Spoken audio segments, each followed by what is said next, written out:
Awesome. Nakawalan ng kaya sa Praise God. Hallelujah. Amen. Good morning. Good morning. Hallelujah. Isang kagalakan na makasama po kayo sa araw na ito. Hallelujah. We made the right choice today. Amen. Hallelujah. Because we are here to serve our living God. Welcome po, Pastor Roland sa inyong family. Welcome po yung mga taga-ahon po. Welcome po sa mga ministry. Hallelujah. Bigyan natin ng malakas na palakpak ating Panginoon. Amen. Hallelujah. Tayo na po ay manalangin at pagiging ng pagtubay ng Panginoon. Hallelujah. O Diyos, sa manaming makapangyarihan sa lahat. Maraming salamat, Lord, sa panibagong buhay, kalakasan at patuloy na pagtubay ng iyong banal na Espiritu sa bawat isa, Panginoon.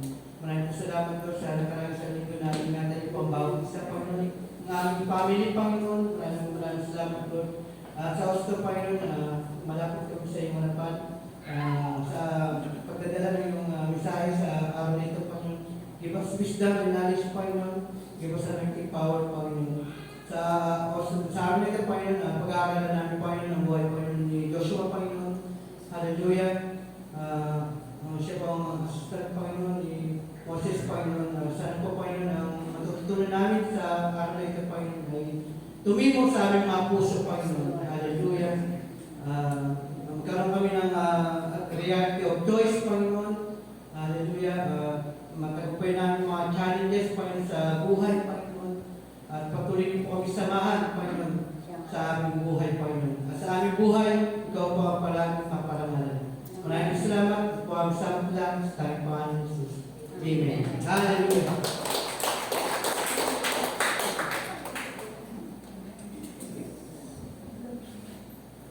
Our topic for today is about a family that is serving God. Amen.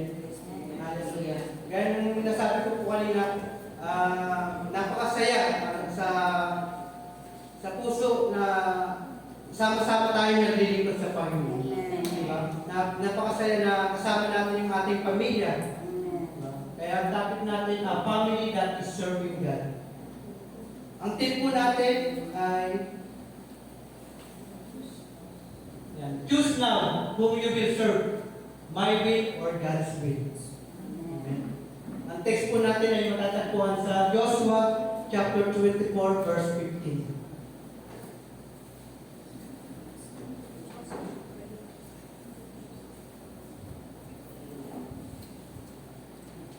Choose now whom you will serve, my will or God's will. Kaya sa araw na ito, kailangan natin pumili. Amen. Kailangan natin, hallelujah, pumili sa araw nito, yung ating kalooban ba o ang kalooban ng Diyos sa buhay natin. Kaya mamaya, mamimili tayo kung sino ating pipiliin. Amen. Sa text po natin, Joshua chapter 24 verse 15. Yan po. But if serving the Lord seems undesirable to you, then choose for yourselves this day whom you will serve. Whether the gods your ancestors served beyond the Euphrates, or the gods of the Amorites in whose land you are living. But as for me and my house, we will serve the Lord. Amen? Amen. For sambahayan ni Kristo, we will serve the Lord. Amen? Amen. Hallelujah. Tagalog. At kung ayaw nyo maglingkod kay Yahweh, pumili kayo ngayon kung sino ang inyong paglilingkuran. Ang mga Diyos na pinaglingkuran ng inyong mga ninuno sa Mesopotamia o ang mga Diyos ng mga Amoreo na sumasamba dito sa lupain inyong titiran. Ngunit para sa akin at sa aking sambahayan, kay Yahweh kami maglilingkod. Hallelujah. It is a declaration. Amen? Hallelujah. Declaration. Kaya sabihin natin sa sarili natin, but as for me and my house, we will serve the Lord. Amen. Declaration po yan ni Joshua. Amen. Kailan tayo mag-ano? Kailan tayo mag-serve? Now. Now. Hindi bukas, hindi next year, hindi sa future, kundi ngayon na. Amen. Kailangan na rin natin pumili ngayon. Hallelujah.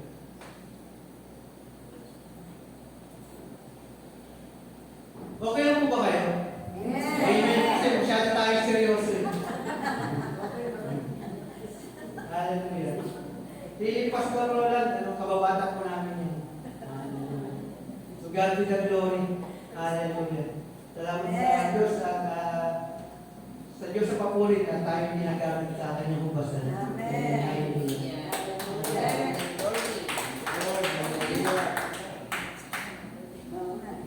Hallelujah. Pero mas guwapo po siya sa akin. Amen. Konti lang daw. Dalawang ligo. Hallelujah. Bigyan ko lang po yung background kay Joshua. Amen. Hallelujah. In Hebrew, Joshua means Yehoshua. Meaning, the Lord is salvation. Sino po ba sa inyo na alam po anong ibig sabihin ng pangalan? Halimbawa, si Beatrice. Ang ibig sabihin pala ng Beatrice, bearer of blessing and happiness. Yun ang ibig sabihin po ng Beatrice. Tagapagdala ng papapala at kagalakan. Bearer of happiness and blessing. Sino pa po may alam na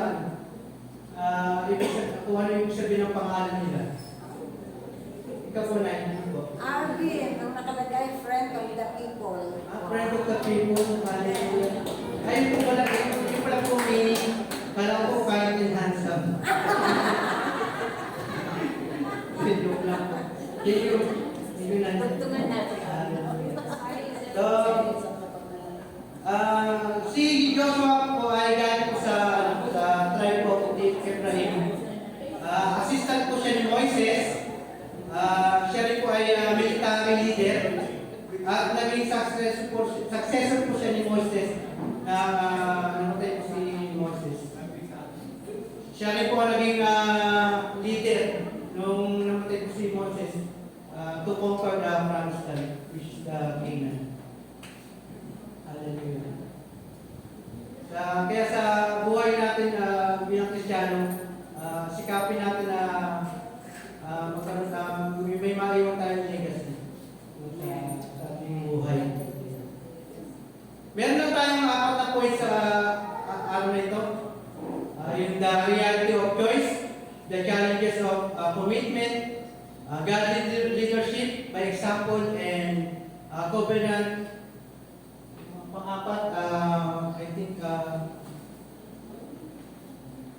hallelujah. Covenant renewal with God. Bali, 4 lang po yun. Okay. Let's start with the reality of choice. Choice is inevitable.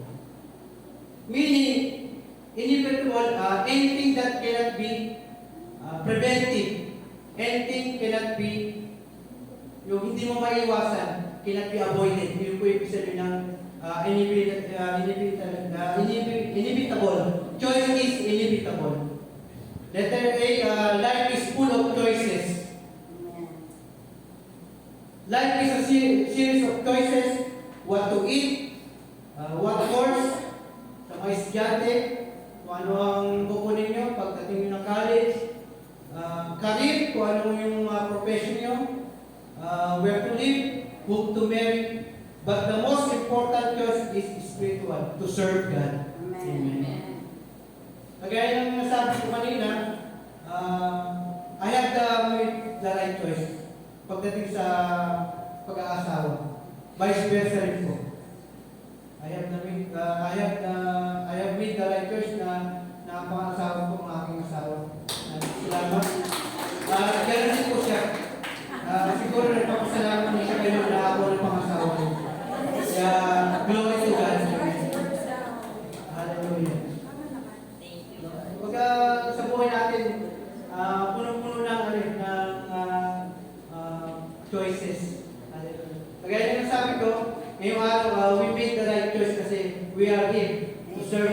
bibigyan. Amen. Nandito tayo para bigyan natin ng taas ng papuri ating Panginoon. Hallelujah. May free will tayong pumili. Amen? Amen. Bigyan tayo ng Panginoon ng free will kung anong pipiliin natin. Hallelujah. Kapahamakan o kaligtasan. Yan. Yan ang mga pipiliin natin. Hallelujah. Neutrality is not an option. Hindi pwedeng neutral. Sa paglilingkod sa Panginoon, hindi pwedeng ngayon malamig, bukas mainit. Dapat ang paglilingkod sa Panginoon ay tuloy-tuloy. Amen. Tuloy-tuloy tayong maglilingkod sa Panginoon. Kasi yan din yung declaration ni Joshua, di ba? But as for me and my house, we will serve the Lord. Ganun dapat ang ating paglilingkod sa ating Panginoon. Tuloy-tuloy. Choice has consequences. Your choice shapes your eternity and your family's future. No? Yan. Kaya dapat tayong magpasalamat sa magulang natin na Christian na dinala tayo dito. No? Hallelujah.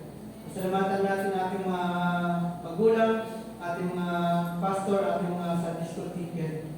Sila ang nagbibigay sa atin ng gabay kung kaya tayo dito.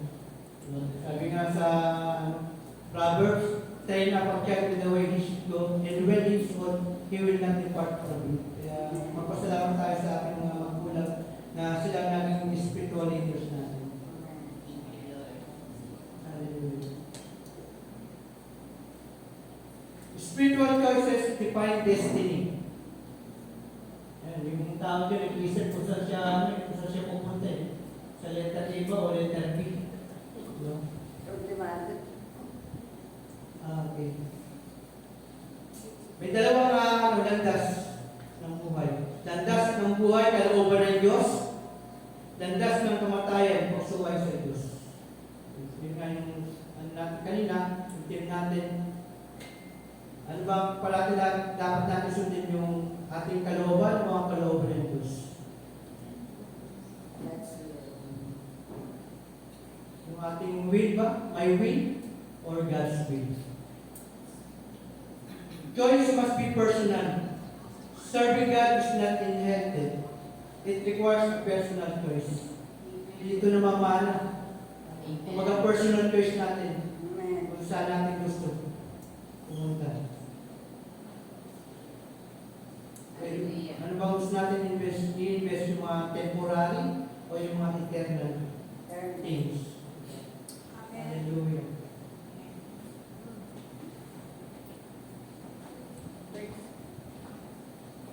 The reality of choice. Number 2, the challenges of commitment. Hallelujah. So anyway, nakapili na po ba tayo, mga kapatid ko sa Panginoon?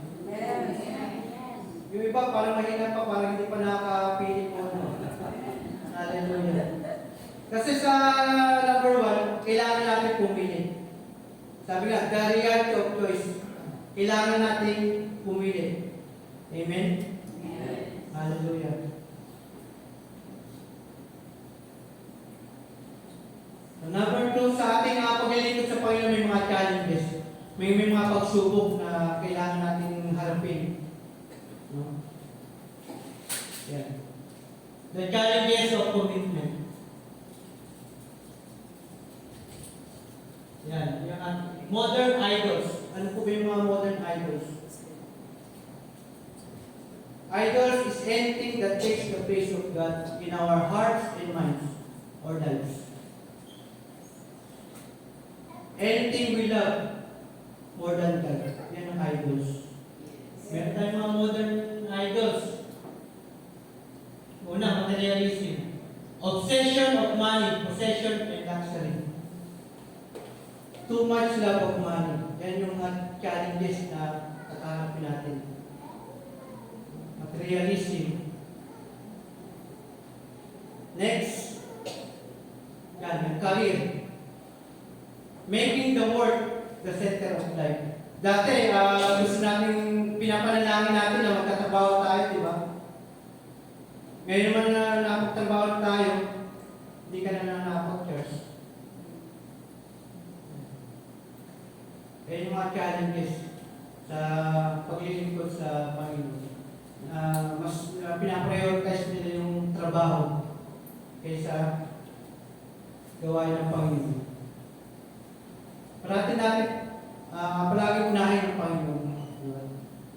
Sabi nga, seek ye first the kingdom of God and His righteousness, and all these things shall be added unto you. Parati natin unahin ng Panginoon. Hallelujah. Next, technology and entertainment. Sa mga kabataan, anong oras po kayo natutulog? May nakikita ko dito, medyo pipilit-pilit pa yung mata. Siguro napuyat sa kalalaro ng ML. Pagka nag-spend tayo maraming oras sa paglalaro, nagiging ano na yan, nagiging idols niya sa ating buhay. Kaya maging maingat tayo. Naabot ng madaling araw sa paglalaro.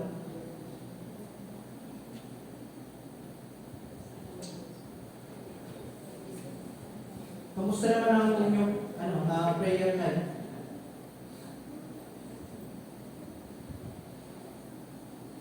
Mas marami pa yung oras na ginugugol natin sa mga bagay na ikakasaya, yung mga pleasure. Next, relationships.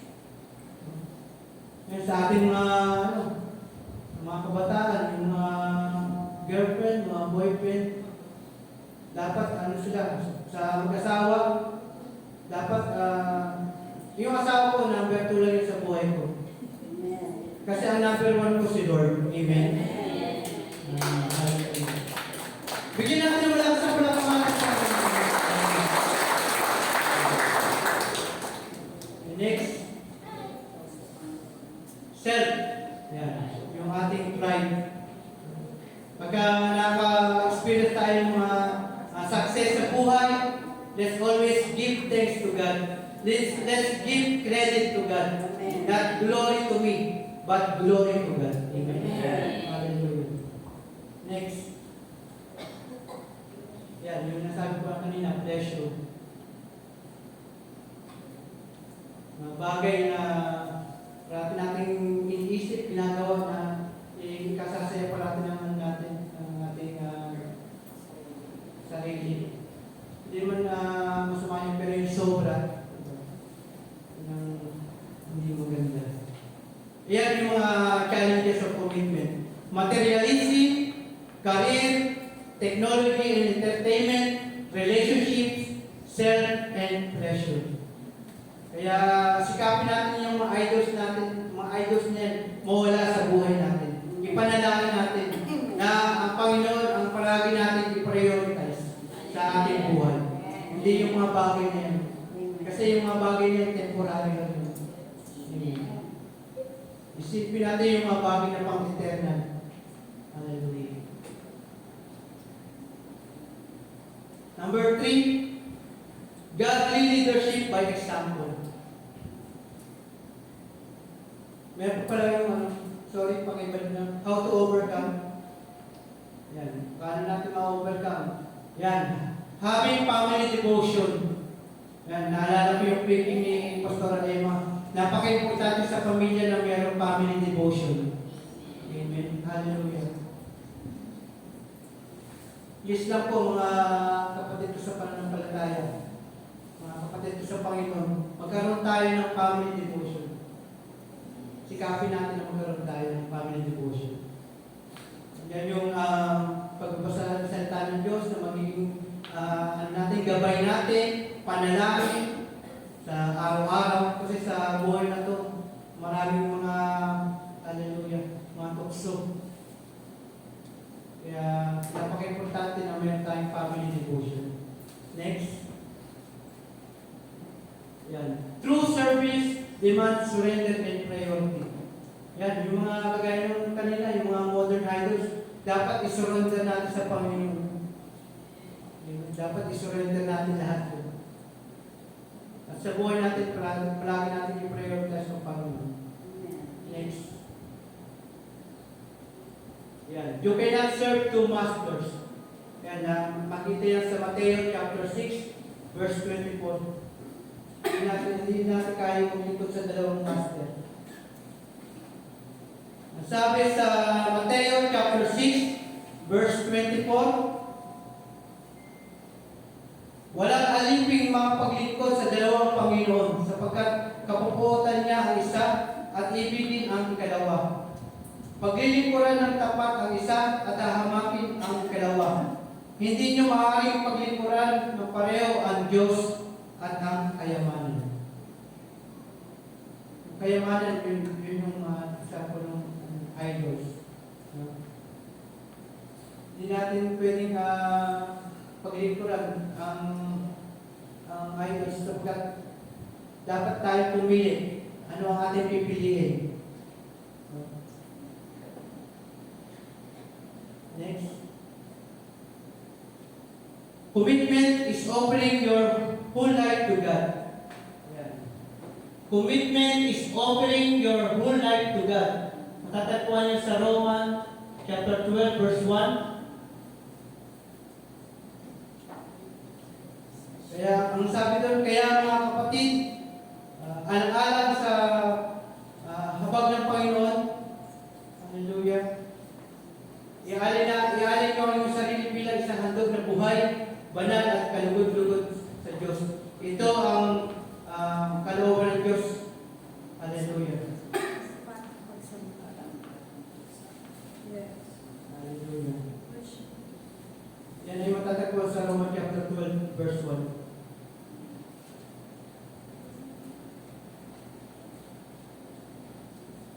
Sabi doon, kaya nga mga kapatid, alang-alang sa masagalang habag ng Diyos sa atin, ialay niyo ang inyong sarili bilang isang handog ng buhay, banal at kalugod-lugod sa Diyos. Ito ang karapat-dapat na pagsamba ninyo sa Diyos. Hallelujah.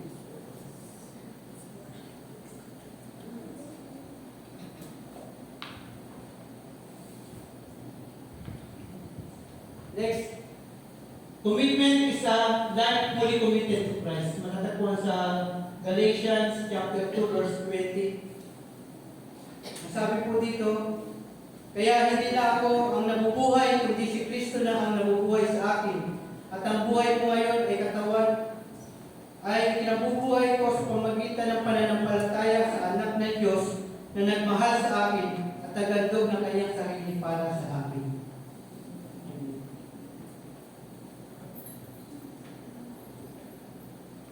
Yan ang number 2 points natin.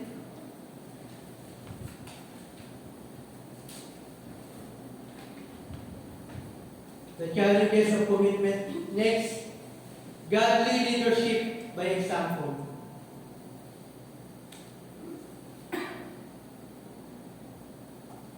Ayan, makita niyo po sa slide.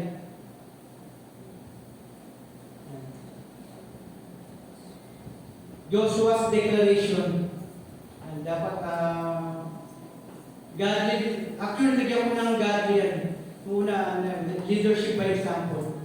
Kaya nagyan ko ng godly kasi maraming leaders. Hallelujah. Pero walang wisdom na gagaling sa Panginoon. Kaya godly leadership by example.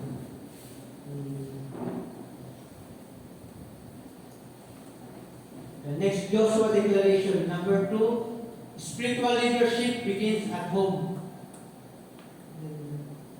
Yung leadership ay magagaling sa pamilya muna, sa mga magulang, sa kanila magagaling muna. Kung ano yung nakikita ng ating mga anak, yun ang gagayahin. Kaya maging magandang halimbawa tayo. Spiritual leadership begins at home. Next. Parents, mentors, and leaders must model faith consistently.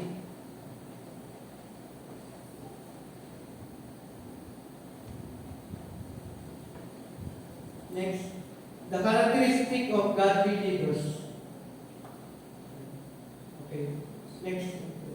Yan, responsibility of God leadership.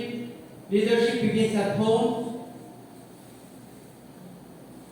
Influence starts with example. Parents set the spiritual tone. Amen.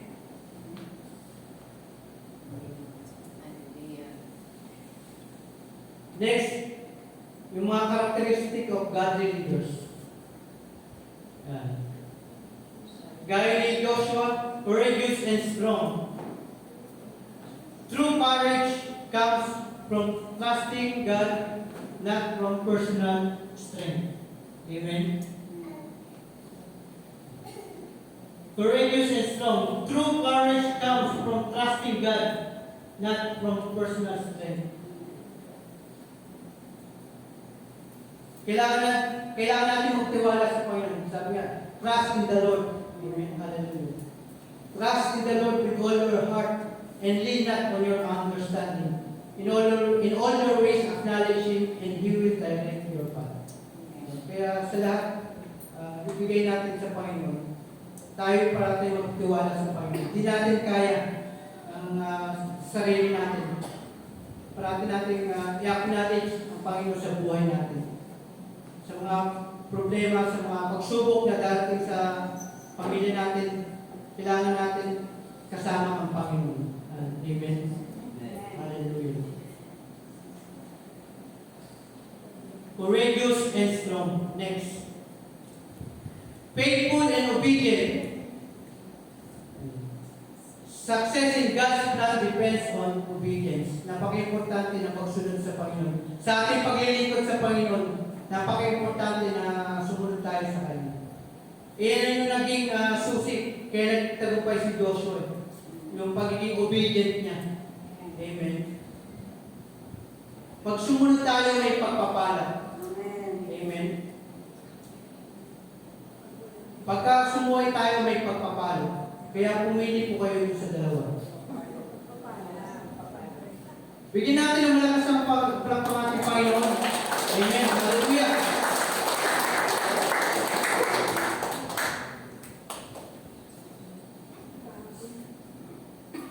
Next. Ayan. Humility, giving credit to God. Yes. Hallelujah. Always glory to God. Hallelujah. Not glory to me. Ayan, yan din, makikita rin natin sa characteristic ng isang leader, godly leaders, halimbawa kay Joshua. Diba? Yung lahat ng success, yung na-conquer nila yung promised land, which is Canaan. Kumbaga, hindi siya nananahan sa sarili niyang kakayahan. Kumbaga lahat ng bagay ay pinagkakatiwala niya sa Panginoon. Amen. Sumusunod siya sa instruction ng Panginoon. Napaka-importante niya yung pagsunod sa instruction. Napaka-importante yung pagiging obedient sa paglilingkod natin sa ating Panginoon. Kaya ito yung dahilan, kumbaga, kaya gumawa yung Jericho Wall. Ito sinabi ng Panginoon kay Joshua. Pakinggan mo ito, ibinigay ko na sa iyo mga kamay ang Jericho upang sakupin ito at dapiin ang kanyang hari at magigiting na kawal. Ikaw at ang iyong mga kawal ay liligid sa palibot ng Jericho minsan isang araw sa loob ng 6 na araw.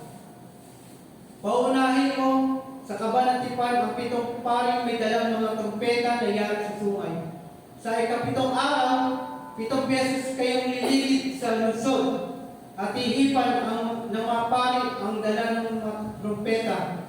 Pagkarinig ninyo ng isang malakas at mahabang tunog ng tambuli, lahat kayo upod lakas na sisigaw. Sa sandaling iyon, babagsak ang mga pader na lungsod at walang sagaba na makapasok doon ang lahat. Palakpakan natin ang Panginoon. Hallelujah.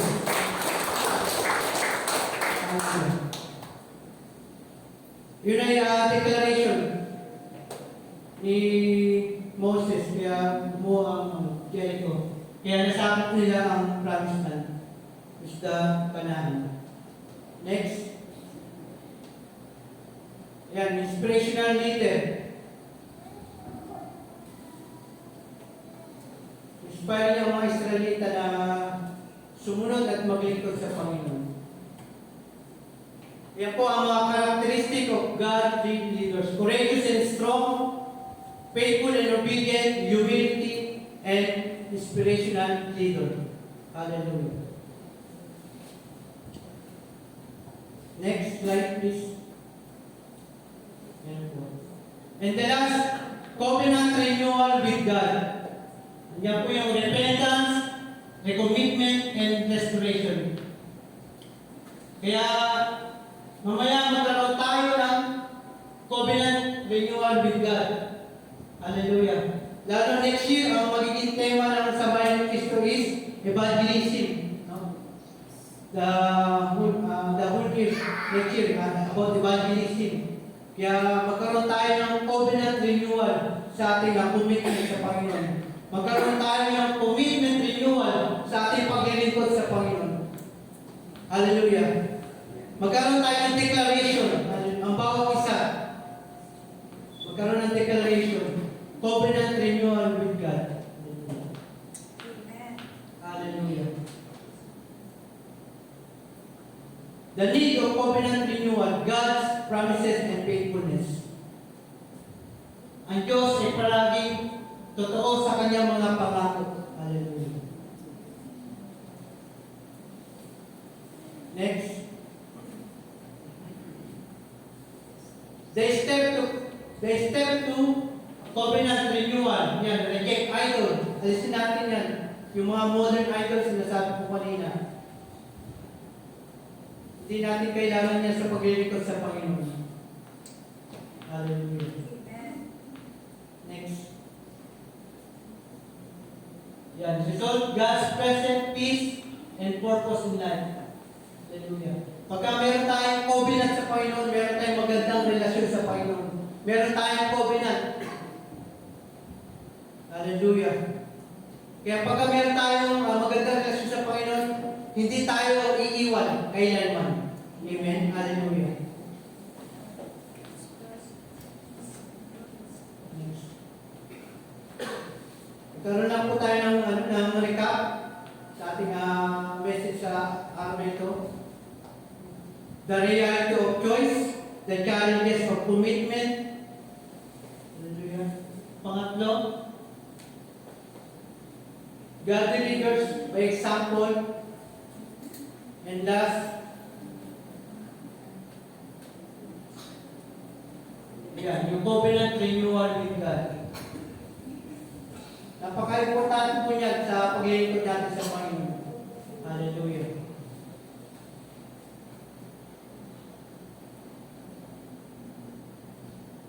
Nandiyan pa po ba kayo? Hallelujah. Kala ko kasi may natutulog eh. Hallelujah. Napaka-importante niya sa ating paglilingkod sa Panginoon. Yan, sa pagkatag po sa Juan chapter 12 verse 26, yan, pangako ng Panginoon. Ang naghahangad na maglingkod sa akin ay dapat sumunod sa akin. At saan man ako naroon, ay naroon din siya. Pararangalan ng Ama ang sinumang naglilingkod sa akin. Bigyan natin ang malakas na pagpapakot ko yun. Na-inspire ako magbasahin ulit. Ang naghahangad na maglingkod sa akin ay dapat sumunod sa akin. At saan man ako naroon ay naroon din siya. Pararangalan ng Ama ang sinumang naglilingkod sa akin. Hallelujah. Purihin ang Panginoon. Purihin ang Diyos.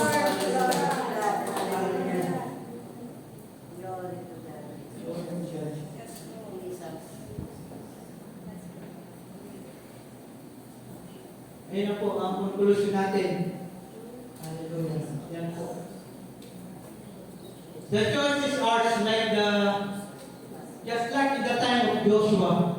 We have always the free will to do what we want. But if you want to be blessed by God, including your family and your descendants, choose the Lord above all else.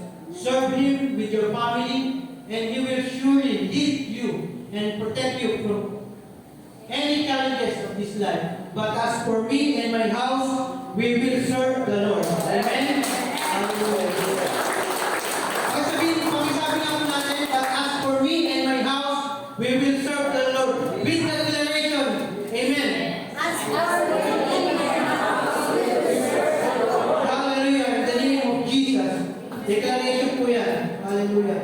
Kaya kung may sa atin member ng family na hindi pa nakakilala sa Panginoon, wala pang personal relationship sa Panginoon, manalig kayo. Declaration.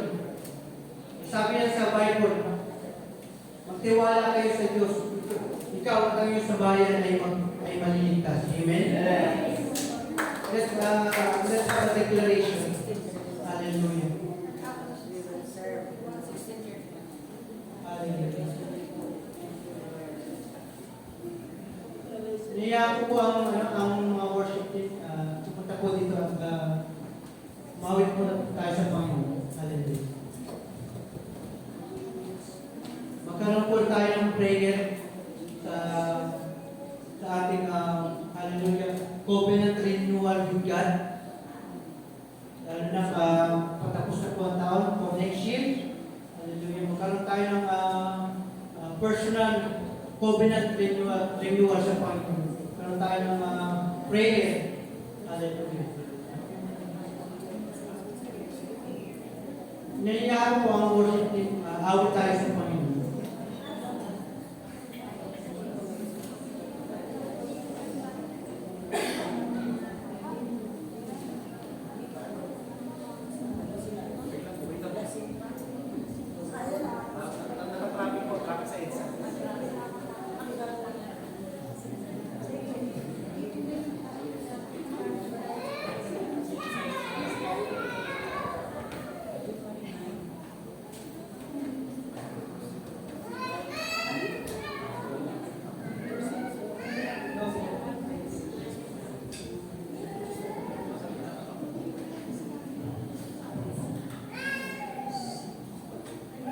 Niya po wala na tumayo, mawinan po natin ang Panginoon. Hallelujah. Habang tayo po ay umawit, magkaroon po tayo ng personal na covenant renewal sa Panginoon. Hallelujah. Sa ating paglilingkod sa Panginoon,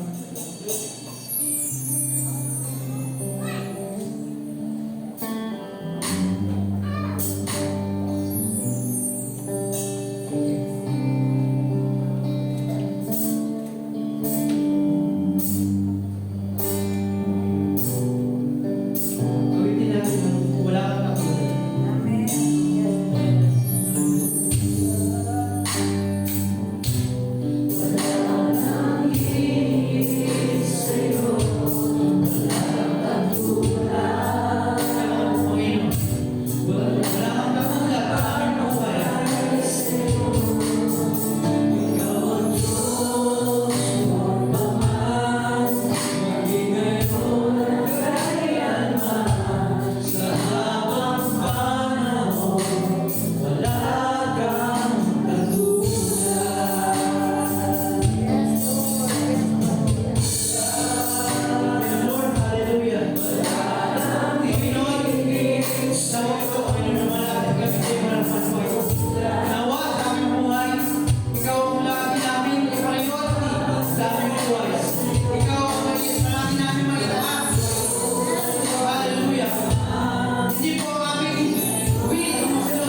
Isang bagay na ating pong iisipin po ngayon na magtatapos na po ang taon ng 2025. Kung mayroon man pong prayer, mayroon man pong panalangin ang isang ama ng tahanan, tularan po natin yung prayer na yon ni Joshua para sa kanyang pamilya.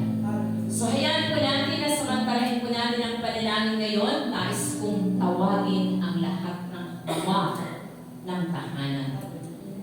Let's represent our family. Kung wala po ang inyong ama ng tahanan, hayaan nyo ang ina ng tahanan.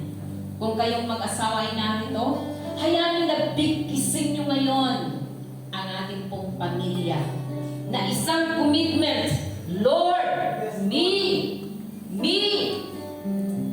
ikaw muna ang nais ng Diyos na tumayo para sa iyong pamilya. Come forward. And that prayer, bigkasin mo ngayon sa Panginoon. Me and my family, we will serve you, Lord. Hallelujah. Hallelujah, Lord. Hallelujah. Hallelujah. Hallelujah. Alam niyo, kanina nang sinasabi ni Pastor RV ang prayer na yun, nag-echo po yun sa puso ko na wala tayong babanggitin na prayer today, but me and my family, we will serve the Lord. Bakit po yun ang prayer ni Joshua? Dahil hindi po ninanais ni Joshua na ang kanyang buong pamilya ay mawawala. Sabi nga, none of them will be lost in God's hand. Kaya po natin, maging prayer po natin po yan ngayon. Remember our family in prayer today. Hallelujah! Narito, Panginoon, ang buong sambahayan ni Kristo. Ama ng tahanan, ina ng tahanan, o kung wala man dakilang Diyos ang mga magulang. Dalangin ko, Panginoon, ang prayer of faith ni Joshua sa kanyang pamilya. The declaration of faith. Me and my household we will serve the Lord. I pray, Father God, for that blessing of faith, blessing of prayer, na mula sa isang ama na lumuluhod at nananawagan, naninindigan sa kanyang pananampalataya. Dalangin ko, Panginoon, na ang panalangin na to mag-flow sa bawat pamilya na tumatayo para sa kanyang tahanan, kaligtasan, kapayapaan, pagpapala, maranasan ng isang panalangin na maging mabuting samyo sa iyong harapan. Dalangin ko, Panginoon, ang panalangin na to, may mga ilan na narito na isang ina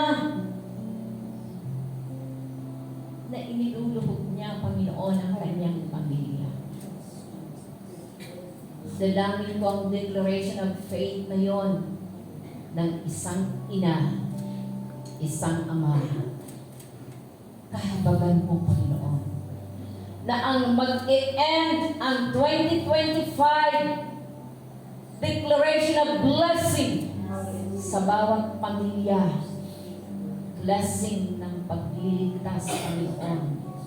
Maranasan ng bawat tahanan for 2026. I pray, Father God, for your divine favor. Patuloy mong ibuhos sa bawat pamilya, bawat tahanan. Magkaroon ng special power ang bawat ama na tumatayo para sa sa kanyang tahanan, para sa kanyang pamilya. Maging dakilang Diyos ang mga ina na dinala mong liwanag sa tahanan. Hayaan mo, Panginoon, na ang panalangin na yon magkaroon ng kapangyarihan sapagkat sinabi mo sa iyong mga salita na ang sino man mananampalataya at Lord, susunod sa iyong mga salita, naroon ang iyong pagpapala, lalong higit sa kaligtasan. Dalangin ko, Panginoon, silyohan mo ng iyong banal na dugo, ng iyong kapangyarihan, ng iyong favor, ang aming mga tahanan na aming itatayo para sa iyo, sa iyong karangalan. In Jesus' name, we declare this blessing of faith, blessing of prayer. In Jesus' name, amen.